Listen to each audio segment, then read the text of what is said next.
तुलसीदास जी ने लिखा है, एक घड़ी आधो घड़ी आधो में पुण्य आध, तुलसी संगत साधु की हरे कोट अपराध या कटे कोट अपराध।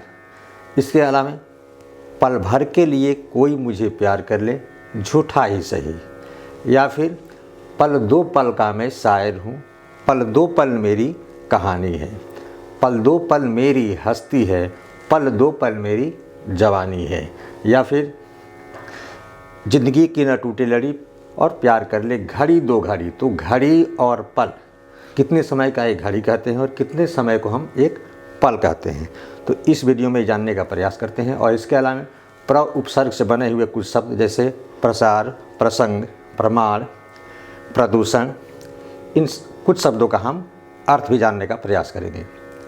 तो सबसे पहले स्वागत है आप सभी का कृष्णा की तरफ से APS Aryabhatta public school Krishna Guru ji के चैनल में।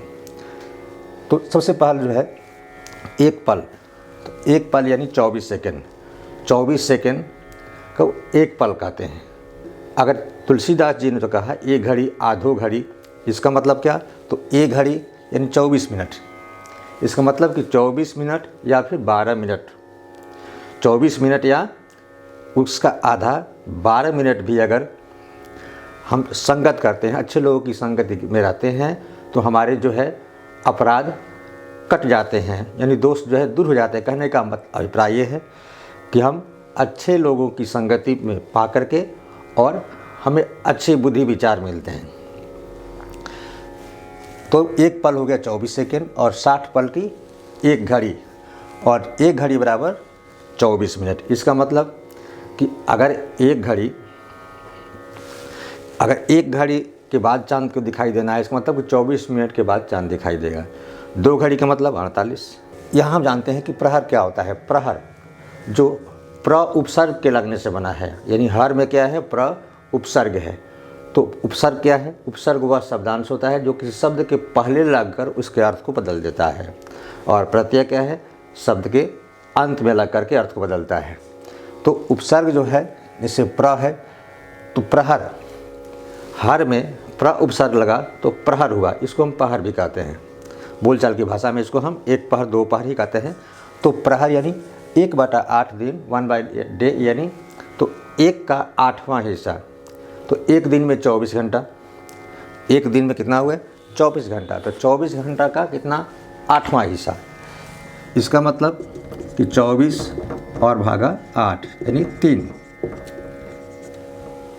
घंटा। तो एक पहर यानी 3 घंटे। तो जैसे कि 2 पहर, तो 6 से 9 3, 9 से 12। तो दोपहर कब मानते हैं, 12 जब बजता है कहते हैं दोपहर हो गया, यानी दूसरा पहर का अंतिम। ऐसे ही रात में भी वही होती है, जब 2 पहर बीत जाता है, 4 पहर का दिन और 4 पहर की रात, यानी 8 प्रहर। रात और दिन मिलाकर कितना होते हैं, 8 पहर। तो 8 पहर में यानी 4 पहर दिन और 4 पहर रात। तो वैसे ही जब 2 पहर रात बीतती है तो क्या होती है, आधी रात, मिडनाइट। अब प्रहार, प्र के उपसर्ग से ही बना है हार, प्रहार। तो हार का अर्थ कुछ और है, हार, जय, पराजय। हार यानी माला या फिर हारना, और प्र उपसर्ग जोड़ दिए, प्रहार यानी आघात, चोट, घाव। उसके अलावा प्रसार यानी फैलाव। तो सार शब्द में प्र उपसर्ग लग गया, अर्थ बदल गया, प्रसार, फैलाव, खिंचाव। फिर प्रचार, प्रसिद्ध करना, किसी चीज़ को बढ़ाना, उसको जो है प्रचार प्रसार, एक साथ हम अक्सर कहते हैं कि प्रचार प्रसार, यानी उसका फैलाव करना, लोगों तक, जो जन जन की बात है या अपनी बात है लोगों तक पहुंचाना, क्या है, प्रचार है। प्रसिद्ध करना, इसमें क्या है, 4 जैसे कहते हैं 1 2 3 4, और 4 में प्र उपसर्ग लग गया, प्रचार बन गया, अर्थ बदल गया। वैसे ही प्रमाण यानी सबूत, जैसे प्रमाण पत्र, तुम कितना पढ़े हो, क्या किए हो, इसका प्रमाण दो, सबूत दो, तो प्रमाण यानी सबूत। फिर प्रसंग, किसी चीज़ की जब सूक्ष्म व्याख्या करते हैं, बहुत विशेष व्याख्या करते हैं, उसको क्या कहते हैं, प्रसंग। और प्रदूषण यानी दूषित करना, कोई अच्छी चीज़ है उसको दूषित करना प्रदूषण कहलाता है। जैसे हम जानते हैं प्रदूषण 4, मिट्टी प्रदूषण, जल प्रदूषण, वायु प्रदूषण, तो ध्वनि प्रदूषण। तो अगर ध्वनि जो है हम ज़्यादा आवाज़ करते हैं तो ध्वनि प्रदूषित हो जाता है, तो दूषित करते हैं, ज़्यादा आवाज़ होती है तो प्रदूषण हो गया, तो ध्वनि प्रदूषण हो गया। मिट्टी जो है एक निश्चित सीमा तक उसका लगातार फसल लगाते हैं, लेकिन लगातार बिना खाद बीज का, बिना खाद का लगातार एक ही फसल लगाए जा रहे हैं। जैसे किसी व्यक्ति से काम कराए जाए, उसको भोजन न दें तो फिर क्या होगा, क्षमता तो कम होगी। तो उस तरह से जो क्षमता कम होती जाती है, बंजर भूमि, तो क्या है, मिट्टी प्रदूषण हो गया। वैसे ही वायु प्रदूषण, वायु जो है प्रकृति ने हमें वायु प्रदत्त दिया है, और उसको जो हम कल कारखानों से या जिस माध्यम से भी, या गाड़ी के धुआं धक्कर से जो वायु जो दूषित हो जाता है तो वायु प्रदूषण हो जाता है। तो इस तरह से प्रदूषण का मतलब दूषित करना। तो सारांश के रूप में हम यही कहेंगे कि पल और घड़ी, ये दो शब्द जो है अक्सर गाने में किए जाते हैं, बड़ा खूबसूरत लगता है, अच्छा लगता है। ये हमारे संस्कार वाले शब्द हैं, यानी हमारे पूर्वज इसका प्रयोग करते आए हैं, वो सब जानते थे इसके बारे में, और इसलिए इन शब्दों का प्रयोग होता है।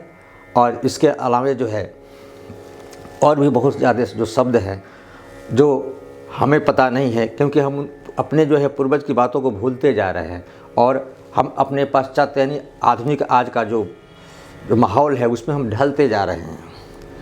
इसलिए आवश्यकता है कि हम जो नए परिवेश है, जो कि आवश्यकता है तो ढलें, लेकिन हम अपने पूर्वज की जो बातें हैं, पूर्वज की जो एक जो कही हुई जो शब्द है, उनके द्वारा प्रयोग किए गए जो शब्द है उसका अर्थ समझें, उसको जानें, और अपने भी जानें, और साथ ही साथ आपके जो बच्चे हैं, परिवार में जो लोग हैं, उन्हें भी बताएं कि इसका मतलब क्या होता है। तो वीडियो देखने के लिए धन्यवाद। छोटे हैं तो प्यार और बहुत बहुत आशीर्वाद।